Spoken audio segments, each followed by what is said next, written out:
Hi everyone, welcome back to the show. Hope you enjoyed your weekend. Let's check out these films that come out on Friday and see how they turned out. Here are the results. Yeah, They Will Kill You. I said it was going to be in the top 10, and I said 15. I said 20 million. So 5 million. I don't know if that's good or bad. Seems bad. Hopefully that budget is low. They Will Kill You. Hour and a half. Hour and 32 minutes. Man. Maybe it'll make it up. That's a lot to make up. So that's interesting. At least it came in third place. I'm very surprised. But 5 million? I mean, because all the other films have made their money at this point, right? At this point, it's extra money. Well, Project Hail Mary, I mean, they're still going a little bit. But I mean, the rest have kind of made up the money that they would make. And then Forbidden Fruits, top 10, I said. I said top 10. So that just made it with $1 million. Wow. That might be like a movie, like a debut for that Lola Tongue. Like in a film, I guess. She was in The Summer I Turned Pretty, but I don't know what else she's been in. That's awesome that she gets to be in this film, though. So, and then the AI doc. Wow. I said top 10, but then I kind of was like, maybe people don't have an interest in this AI thing. Like people, I don't know what the real, the statistics are for that. So, yeah, this is surprising though. The AI doc. Well, I guess it's not really surprising. I guess people don't really care about it. I'm amazed it's in number 11. Like the Pout Pout fish, they kind of dropped it.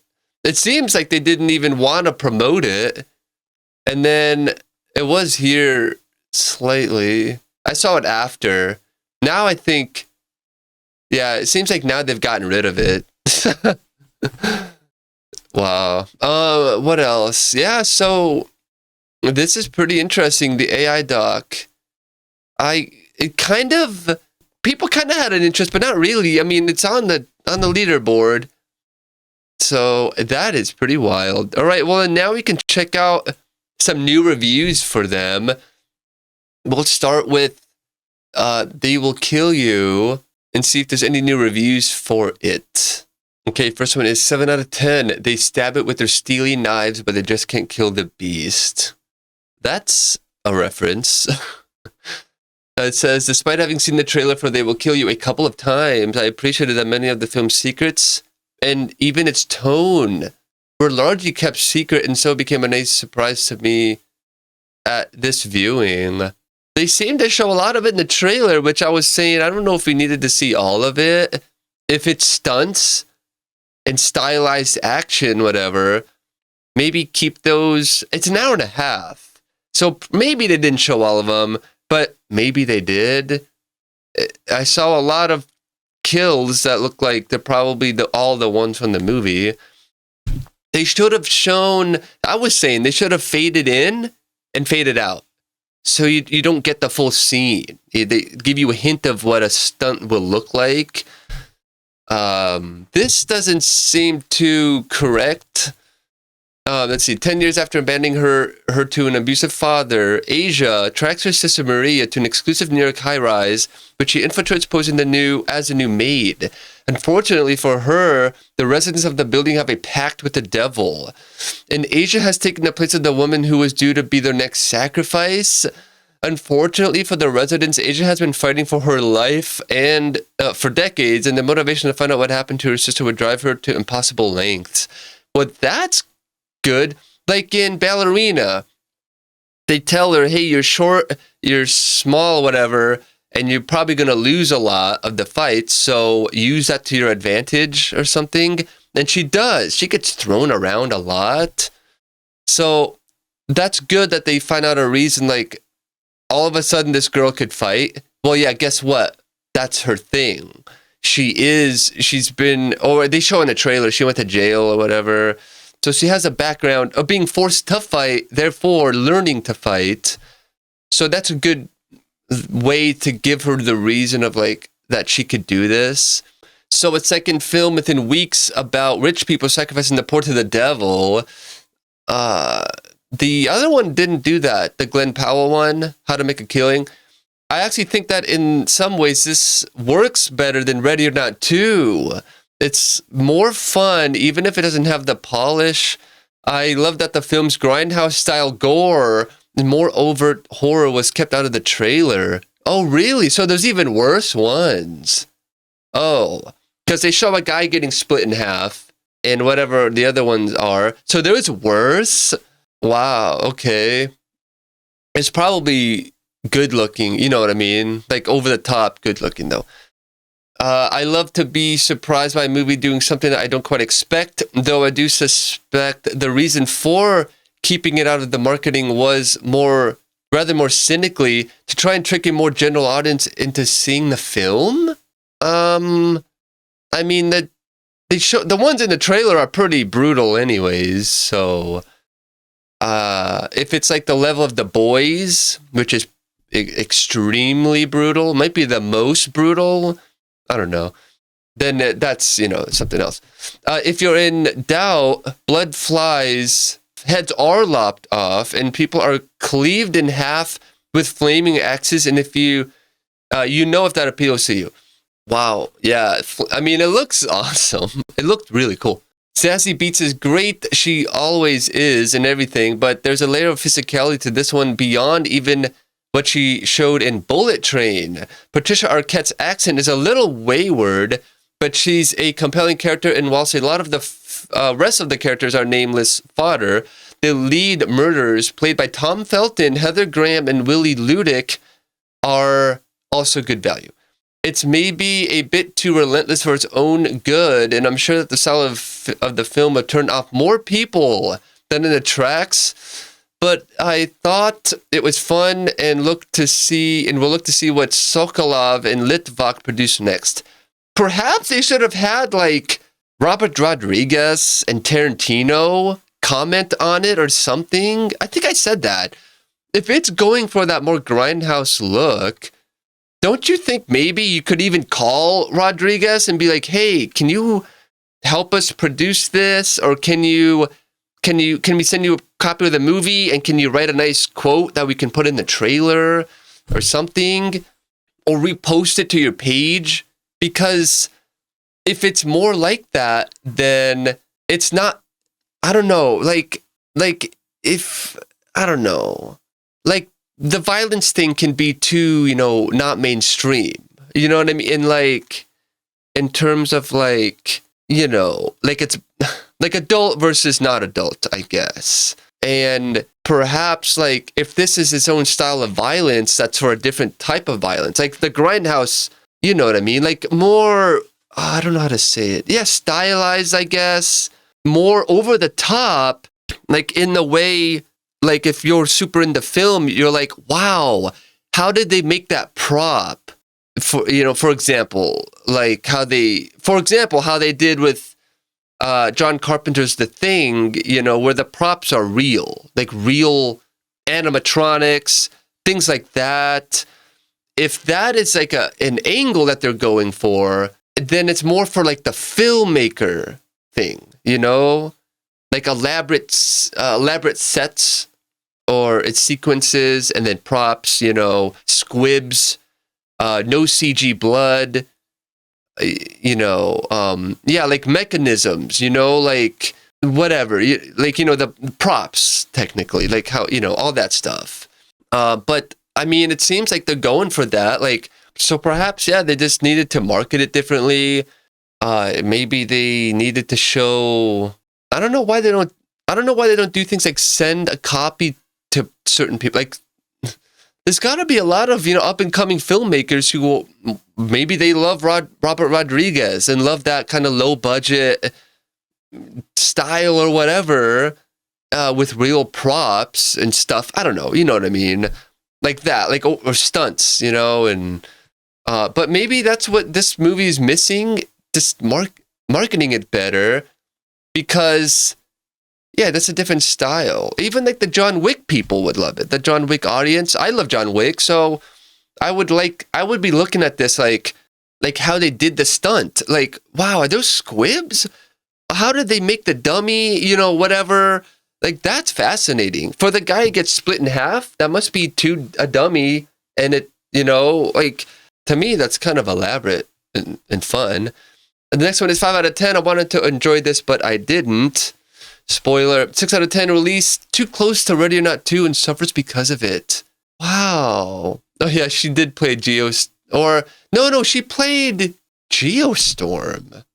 She plays, Domino, right? Or whatever.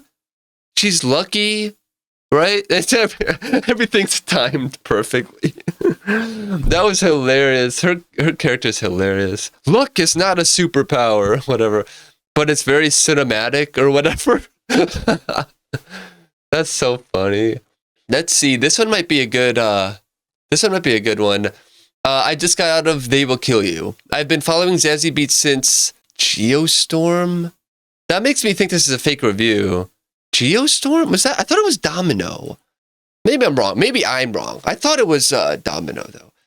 It says, I'm a bit of a fan in the trailer, which played a lot at my Odeon. Looked fun, so I was looking forward to this one. Its pacing is an issue. It gets right to the action, which I loved. Then it slows right down to what felt like a really, really long time. The action is fun and entertaining, but it does get repetitive, and despite some twists that fall flat, the movie is very predictable. As for the acting, it's cheesy as hell. I'm hoping it was intentional. Well, that's possible. Zazie Beetz, Patricia Arquette, Hologram, and Tom Felton all ham it up. I'm not saying it's a bad thing. If you are going to do it, this is a movie to do it in. The ADR is the worst I've seen in the big screen in years. It was very distracting, but the movie had the decency to be around 90 minutes, which I appreciate. That's good. See, I said that's going to be a strong note. Take note, Ready or Not 2. Don't outstay your welcome. That's a good piece of advice. I may have seen this too close to Ready or Not 2, and it's suffered in comparison. Why did Hollywood do this? They are basically the same movie. I preferred Ready or Not 2, but overall this was a letdown regardless. Maybe the studio head, maybe this was written like a nepotism situation, and then they said, okay, you two are going to fight, you can each make your movie, but there's going to be a 2-week release separation, Because that's strange. I don't know if you could say How to Make a Killing is similar. Besides the murder aspect and killing, which a lot of movies are murder movies, what percentage of movies are killer movies? Murder movies? 80%? All the movies are about killing. We love killing each other. It's really wild. But yeah, Ready or Not 2 is similar to this film, which is, I don't think, similar to How to Make a Killing. I guess. So, which it's probably is similar to Glass Onion, which is similar to Knives Out, which is similar to Dead Man, whatever, Wake Up Dead Man, right? I don't know. There are a lot of murder-themed films. They're almost all murder-themed films. All of Hitchcock movies are murder-related films. They're all like focused on a psychotic killer of some sort. Let's see. So, and then this finishes saying, I'd have probably loved this if I rented it in the 90s, watched it with some friends with pizzas and alcohol, but that's a big screen experience. That's the thing, though. I know they're all trying to make this like financial debut at the box office, but if a movie isn't made for the theater, then, like, they should have these movies. They should have the big blockbuster movies are full price, and all these other movies are half price. Because the same way this guy said it, it's not a movie to see at the theater. It's a waste of the thing, Or especially spending the same money you would for Avatar that you would spend on this, and it's 2 hours less. You know what I mean? And I don't know, whatever. So, yeah, this is interesting. I almost don't trust these again. Like, I keep saying these are bots because He got the name wrong. Maybe I got it wrong. I'm pretty sure it was Domino. And then calls her Yazzie, not Zazzy. So this might be a bot. It doesn't even know the name of the characters. The other one I thought was a bot was the other one when it said that Project Hail Mary came out last year, and this is the best movie I saw this year. How is that possible? The AI doesn't know the movie came out now? I don't know. And then just a few more. 6 out of 10 exuberant kung fu fighting horror comedy. 5 out of 10 what Walt's watching. 10 out of 10 blood-soaked blast. 8 out of 10 big sister on a mission, don't stand in her way. 6 out of 10 watch this before good luck. I might read that one because I just watched that. Let's see. I'd have liked it more if I hadn't seen Good Luck, Have Fun, Don't Die. That's a time travel movie. Is this a time travel movie also? It's a decent Friday night video rental, but not a cinema trip. The twist isn't the whole twist works really well. It's a whole lot of fun. You don't have any complaints except not really why I watch a Raimi. Can't fault it, but it's like going to Alton Towers after you've been to Disney World because most insane final boss has to go to Million Kitties horse pissing glitter confetti. I didn't make that up. It's in Good Luck. Yeah, that's true. There's a big demigod kitten made out of other kittens or whatever. So yeah, I don't know who wrote this with the terrible grammar and or terrible typing and all that. I don't understand that. Did he really say why? It works. It's a lot of fun. Not really why I watch a Raimi. I don't know what this is saying. Sam Raimi of some sort. Man, if they had Sam Raimi do it, it probably would have looked different. But, well, I'm not going to read any more. Or I'm going to go read some of the Rotten Tomatoes ones really quick. 65% from the critics and 80% from the audience. That's good, I guess. Wow. 500 plus verified ratings. The critics' consensus is a hyper-stylized battle royale with a vivid gothic setting that will kill you. Cynical structure can grow repetitive, but a fierce Zazzy Beats keeps the blood-letting infectiously fun. Keeps the blood-letting infectiously fun. I might have read some of these already. A 3 out of 5 blood-drenched and gore-splattered, anchored by a hard-as-nails performance by Beats. This is a thinly plotted but immensely fun horror fest. Best watch with a strong stomach. That's interesting. And that is from Helen O'Hara from Empire Magazine. Anton Battelle from Little White Lies gave it 4 out of 5 tomatoes, saying it is a satisfying cartoon fantasy of sisterhood and solidarity. Okay, and the Bob Strauss from the San Francisco Chronicle gave it 2 out of 4 splats, saying this mainly feels like a Radio Silence rehash. Radio Silence. Is that a movie? Alice Chaffins from MacGuffin or Meaning, Substack, gave it 3 out of 5 tomatoes, saying the over-the-top gore and excellent action performance from Zazzy Beats helped make this film a bit more than the sum of its regenerating parts, but only just. Regenerating parts? Is that a spoiler? Like she can heal or whatever, like Wolverine or something? Anyways, yeah, so that's all for They Will Kill You, which grossed $5 million and came in 3rd place. Unbelievable. What a shame. Okay, and the second film is this Forbidden Fruit that it looked kind of cool. It looked like a thing, you know? Like, and then who knows how much magic is in it? If it's actual, you know, like with graphics, you know, magic type of a thing. Or maybe they think they're magic. They should do a movie like that where it's like coincidence, you know, or whatever. They think they're magic, but all of these things happen right when they do their spell. So they think that happens or something. I don't know. Like a fantasy movie, like in your head almost. They should do that. Like, we think we're witches or whatever. And they're like, and then they think they're witches in their heads. You know, that'd be kind of a cool little premise, maybe, I guess.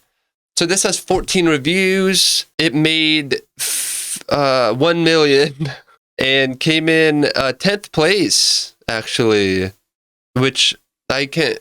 $1 million. Hopefully the budget was $400,000. You know, or about that. I bet you it's 20. I'm guessing a $20 million film then, which it doesn't help. So this has 14 reviews. The first one, I might have read them already. March 30. Nope, that's a new one. 8 out of 10, fun and smart. I'm so glad I got to see this in the theater. It's fun, it's camp, it's gory, it's over the top. It's social commentary, it's girl power, it's everything. I can't believe it took me two-thirds of the movie to realize that was Lily Reinhardt in the lead role, and all the performances were great. I can see this getting a cult following. See, that's what I felt and I'm thinking. That's funny. It's camp. You know, that's funny. Somebody said this Lily Reinhardt girl has everything she says is interesting, I guess, in this movie. The next one is 7 out of 10, dark, funny, and campy. Apple is a young woman. Let me see if I read this one already. March 30. Nope. Let's see. So, Apple is a young woman who works at a clothing store, Free Eden, and she runs a secret witch cult in the basement known as Paradise. Her fellow employee member, Fig, recruits Pumpkin, who joins the company and the cult. Little does Pumpkin know the dark world of Paradise she's about to dive into as she learns about her new friends. I will say that Forbidden Fruits has a pretty shaky start. At first, I did not like the direction where the movie was headed. It seemed like it was going to have a lot of cringeworthy dialogue and annoying characters who act like stereotypes. The first 10 minutes, I would say I was questioning if I made the right choice seeing this over another horror film I wanted to see. Wow, you know. However, once they started to get into the witch cult, I found the movie a lot more interesting. Okay, well, it sounds like the witch stuff is real. Director Meredith Alloway created a story full of weirdness with Forbidden Fruit. This has got to be one of the oddest films I have watched in theaters in a while. The best way to describe it is that it is like a dark, bloody version of Mean Girls with witchcraft in a mall instead of a school. There is so much drama to bite on once Pumpkin learns about the 3 other women in the group. At first, this seems like a cool friend group with some gothic rules, but as the story goes on, we see how there are resentments to the rules here. The drama gets pretty juicy, and I was wondering what direction the movie would take next the whole time. I also really like the confessional scenes. On top of looking really cool with the mirror shots, they gave us insight about the characters and why they go against the rules when they do. These confessionals also give us more insight into what their lives before joining Paradise was like for them. I think it is a neat way to help build on the characters' personalities. That's what I think the How to Make a Killing film needed was, maybe even the priest from the beginning, they all confess to him that they've done something wrong in the family, and only we know whatever, that they should die or they have a reason to be killed by Beckett. This seems like there's a way to, explaining backstory or reasons, whatever, without, a different way. Just explain it a different way with a different thing. Confessionals, whatever that means. They go to the church, or they talk into the phone, and that doubles as embedded dialogue or whatever that's called, backstory, whatever, all that. The movie is a horror comedy, but the first half leans on the comedy, while the second half is when the horror elements come into play. The humor is pretty funny for the most part. There are some corny lines of dialogue, but there are also some pretty funny jokes here too, and a lot of references, more so than I thought there would be.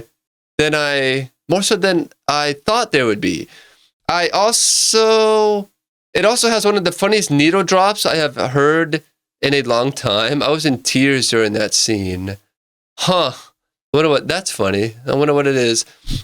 As for the horror, the movie does have a spooky atmosphere, as there always does seem to be something that is not right with this group. The tension grows more sinister the further the ladies start to reveal secrets about themselves and each other. There is a whole lot of gory or violent moments, but those few moments are very gnarly. Jesus. It is not the scariest movie out there, but I could see this being a good introduction to rated R horror with gory moments in it. That's funny. You should go see this, and then you should go see the They Will Kill You, I guess. That's funny. This is a movie about the dangers of ending up in the wrong friend group, particularly involving female friendships. The movie feels like a deconstruction of this kind of friendships, of this kind of friendship, because no one in this group truly has each other's backs as secrets are spilled. Some of their schedules are controlled, and some weird things happen in the group. The message of the movie is that you need to really have friends who love and care about you, not because they are in a certain group. It is a good message for those who might be in a toxic friend group they want to get out of, told in a crazy way. So if you're in the crazy friend group and you go to see this movie because they're like, this seems like us. No, it's not about us, but whatever. And you're the one who's in a bad spot. And you see this. And then at the end, you're like, hey, I'm going to go use the bathroom. And then you sneak out of the exit and leave this friend. You know what I mean? Nah, man. You know what's funny? You could do a movie based off of somebody in a friendship going to see this movie, and then it turns out like adolescence. You know what I mean? And then the whole movie is, after seeing Forbidden Fruits, a friend decides to kill his friend group and frame his high school bully with terrifying results. And that's the movie. And then in the end, it's like, it turns out that he did kill them, or whatever. That'd be funny. The cast is excellent in the movie. Lily Reinhardt is charming, intimidating, and a little hammy as Apple. Reinhardt commands the screen like a boss every time she shows up, and Apple is a great character who feels like a darker version of Regina George. Victoria Pedretti is very likable as Cherry. At first, I did not like Cherry because I found her so annoying, but learning more about her character and her relationships with the others did a 180 for me, and she ended up becoming my favorite character. It helps that Pedretti is effortlessly funny and charming. Lola Tung does a great job as Pumpkin, who makes for the perfect newbie in the group. Tung helps make Pumpkin a memorable character with her wit and curiosity when she could have easily been bland and boring. Alexander Shipp is really good as Fig, who is by far the most compassionate person in the group. I could not help but feel that Fig is a nice person who got caught in a dark friend group. Emma Chamberlain only has a limited role, but it is one of the more disturbing ones in the film. Gabrielle Union also plays a pretty limited, almost wasted role, but it does come full circle towards the end. This cast is game, and with the tone and atmosphere the movie goes for, the cast is nearly perfect. Visually, the movie looks nice. There are a lot of stylish costumes in this movie with a mix of gothic and sugary. They work very well with the tone of the movie, and they look cool. The cinematography by Karim Hussein is very slick, especially during the confessional scenes. The color grading is solid, but I really like some of the lighting here. There is a darkly lit scene that looks so cool near the beginning, introducing the world of Paradise to Pumpkin. It is at this point where I started to like the movie a lot more. The soundtrack is solid, and a nice musical score by Anna Drubick, and some really good needle drops. One of my favorites is A Needle Drop of Heaven by DJ Sammy and Yanu. I was not expecting to hear that song, but it is used perfectly here. There is a lot to unpack with Meredith Alloway's Forbidden Fruits. It is a very campy flick with a bit of messiness in its story and twists, but I enjoyed it a lot more than I expected. It is a movie that keeps the viewers on their toes with what will happen with the group and what horrors await them. I could see this becoming a Halloween cult classic in the future, as it has that campiness and silliness that I think will gravitate towards an audience. Oh, and there's a mid-credit scene. That's good to know. If it's a bad movie and people leave, they're gonna miss a mid-credit scene, which maybe that makes the movie. Maybe that undoes some dumb stuff that happens. You know, who knows? One thing that I think is interesting in this review is that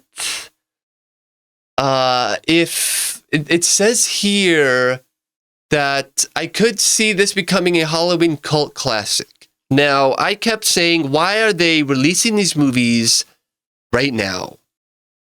If you look in January on all the streaming service and whatever, all of a sudden, all of these Christmas movies from 2025 are here. There's a lot.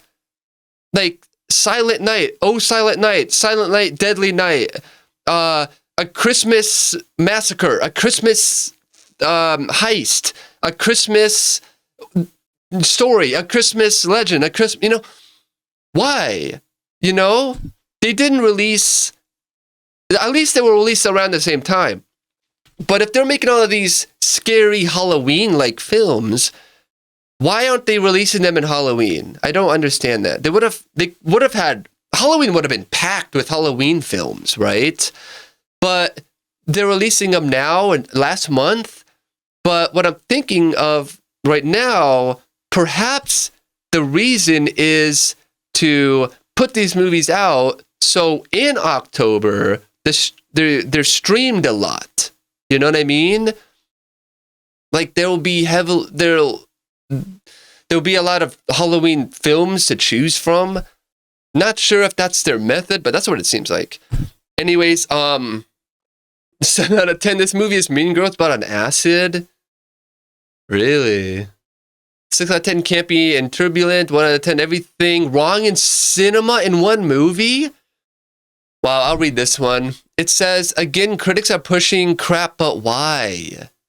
That's what I'm thinking about with Rotten Tomatoes. Why are the critics liking something and then they don't like something?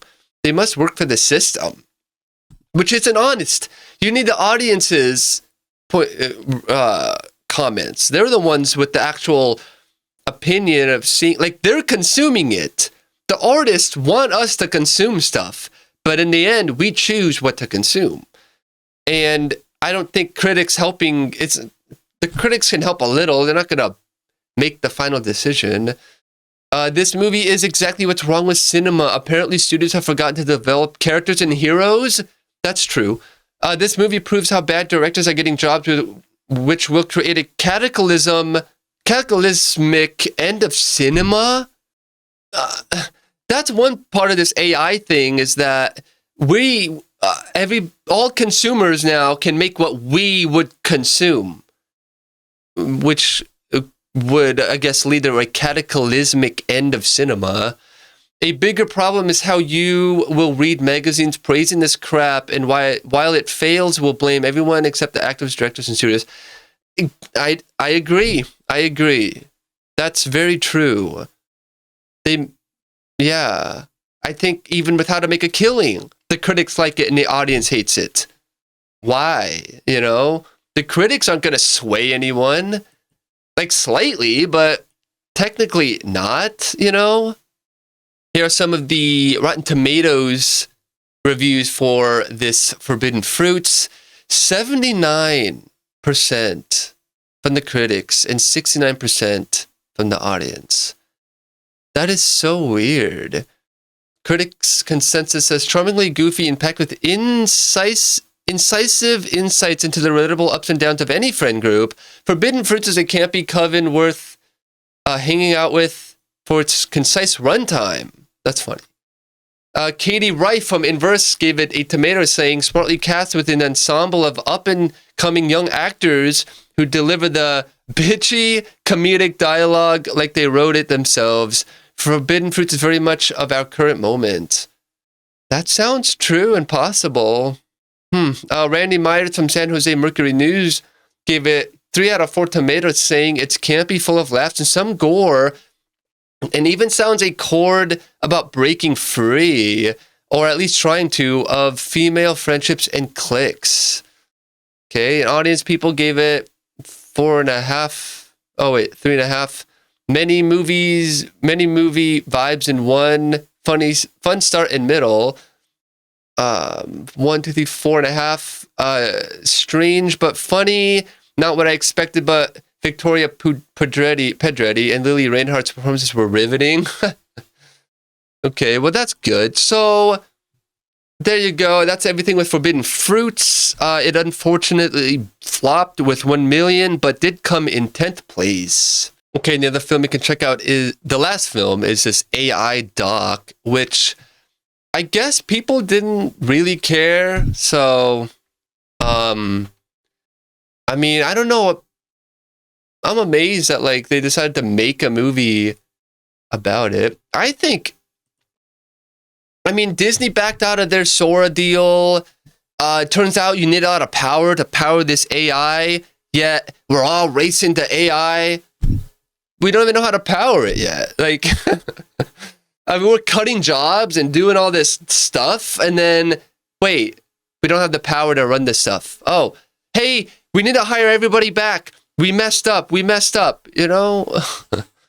Really strange. And the farmer, that lady just turned down a $25 million deal from a big AI company, most likely, to turn their farm into an AI solar farm or whatever. I don't know. For $25 million. So this has 8 reviews. The first one is 10 out of 10.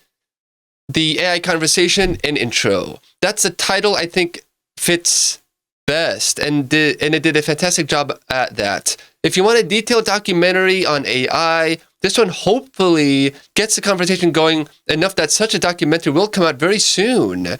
For now, I can say, as someone deeply embedded in the AI conversation myself, that most people have absolutely no sense of the actual perils, and without causing any heart attacks, this film addresses some of those. It's balanced, helpful, and well-paced so that people living under a rock and people who have heard tons about AI but haven't really thought deeply and seriously about it can get kickstarted into the conversation. It is the conversation we all need to be having now. I do believe that if you're not well versed on AI, well, you should be now, and this film is absolutely for you. So now maybe another thing is this. Even this isn't going to be seen by a lot of people or whatever, or enough people, or make that much money. If it needs to make money, it will have at least reached the people who don't, or are not in social media, who don't watch the news for some reason. They just do whatever. They go see a movie and they said, hey, we like movies. We don't watch the news. I heard about this AI thing. Let's watch this film, which will present the whole AI thing in a film, a cinematic medium, right? So that's possibly that, because those other people who don't know about this are now warned. You know, they're able to go see something without they don't want to watch the news. Maybe they have a computer for school and they don't want to watch tiny news, right? They don't have a TV, maybe. They have only Netflix. They have only a streaming service. They have only the TV, no computer. They don't have a way to watch news that says AI, and then AI is back and taking jobs. They don't see that. They hear about it. They're not in an industry that's threatened by AI. Or they're ahead in the software industry and they don't even know it, and the AI can't replace them because they're above the AI level, or they're unknowingly doing it, So I think that this could also be for those people who don't watch the news, and now they're aware of what is potentially coming, which I think it's going away. I mean, the AI, it's just like, now you're seeing all the issues with this AI thing. I don't get it. This one says 8 out of 10, well done. This was extremely well done in my opinion. You see opinions on the pros and cons of AI. It raises a lot of good questions about what may be coming. Pretty eye-opening and unsettling in a lot of ways. This was extremely well done in my opinion. You see opinions on it says copy. Literally, I'm about to read it twice. Did they copy So they wrote it in notes, copied it and pasted it over here, and then pasted it twice. It pasted it, it didn't load, thought it didn't work, hit it again, and then it came up twice, it lagged, showed the first one, pressed enter, and then it took the second one. So now it's up twice. Unless this is fake, I don't know. It's the same. Oh, I was going to say, same one. The AI is reviewing itself. Wow. The AI wrote reviews of its own movie. Oh no. That'd be hilarious. It says, Edison, well done. This documentary was very well done. As an AI pessimist, it confirmed many of my worst fears, but it also offered me plenty of alternative futures where AI might create a utopian world for mankind. I guess I too am now an apocalyptimist. If you use AI, which means pretty much everyone, I think this should be required viewing because I think too many people are enjoying the benefits of this technology without giving one thought to where society could be headed. See, it's like, yeah, oh, we can do everything ourselves. We don't need to pay money anymore because I can make my own movie. Okay, you just eliminated the entire film business, you know? 8 stars from me, like any good documentary. I can't say I enjoyed it, but it taught me things and made me think. 8 out of 10, the future is scary and hopeful, and that's the point. 8 out of 10, timely. 8 out of 10, interest and well done. 5 out of 10, and nothing new. Well, these are highly rated. These are all pretty high reviews. Here's some Rotten Tomatoes reviews for the AI doc. 89% from the critics, but the audience, I think that has to be over 50 verified ratings to get an average percentage. How bizarre. Let's see. So some of the critics are G. Alan Johnson from San Francisco Chronicle gave it 2.5 out of 4 tomatoes, saying the AI doc gives the viewer a lot to think about and worry about. Peter Howell from the Toronto Star gave it 3 out of 4 tomatoes, saying, for all its scattered focus, this is when the film is at its most persuasive, showing how a once fringe worry has become a serious global project. Peter Howell from Toronto Star gave it 3 out of 4 tomatoes, saying, for all its scattered focus, this is when the film is at its most persuasive, showing how a once fringe worry has become a serious global project.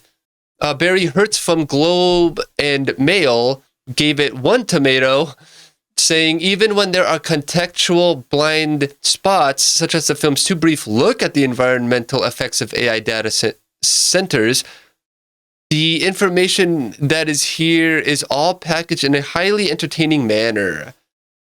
Okay, well, anyways, that's all for the AI doc, which came in at 11th place and made $650,000.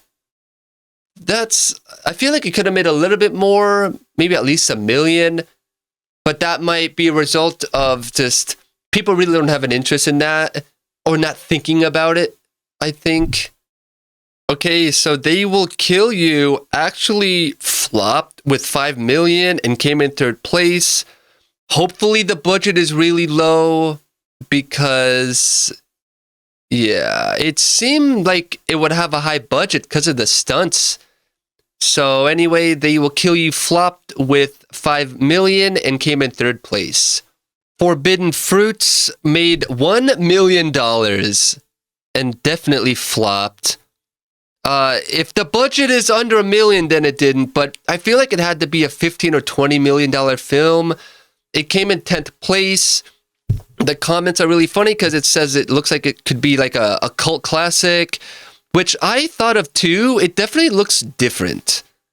Besides it being another kind of a violent horror film, it does look a little different. Perhaps it does turn out well and makes up the rest of its money on streaming, but unfortunately Forbidden Fruits flopped with $1 million and came in 10th place.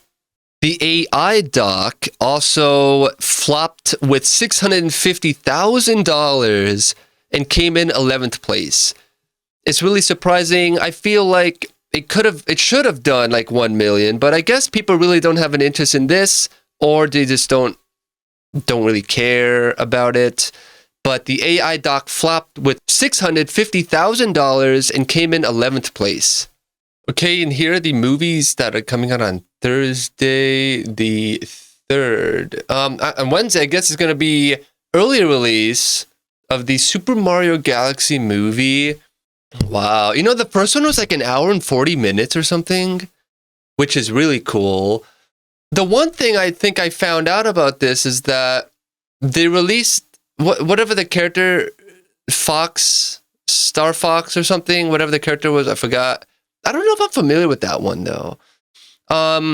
And I guess he's going to be voiced by Glenn Powell, which is what I said in my How to Make a Killing review, is that this guy's a weird looking person. Maybe, you know, like, I don't know, but he could be a James Bond or I don't know what, you know, like an assassin type of a character, Doctor Who, you know, like what role can this Glenn Powell fit in, right? And the one thing I said is, well, he could do voice acting because his voice is pretty like big sounding, right? Like I said, he could do Bruce Wayne. And I think he is voicing Star Fox, whatever the character's name is, which is hilariously random because I just said that, if that's true. But if it isn't, I still think he should get into voice acting. I think Glenn Powell has an untapped, you know, area that something he hasn't discovered yet. Voice acting. Maybe he has. I'm not familiar with the guy, and he just kind of came onto my radar in the last, The Running Man, maybe. I noticed him. There was another movie before that. Oh, maybe it was Top Gun Maverick. I didn't see that movie, but I heard he's in it or saw him, and I was like, huh, that guy's a weird guy. But he stands out. He's very iconic looking, you know? So anyways, but yeah, so that's interesting. The Super Mario Galaxy movie will be released early. So that's funny.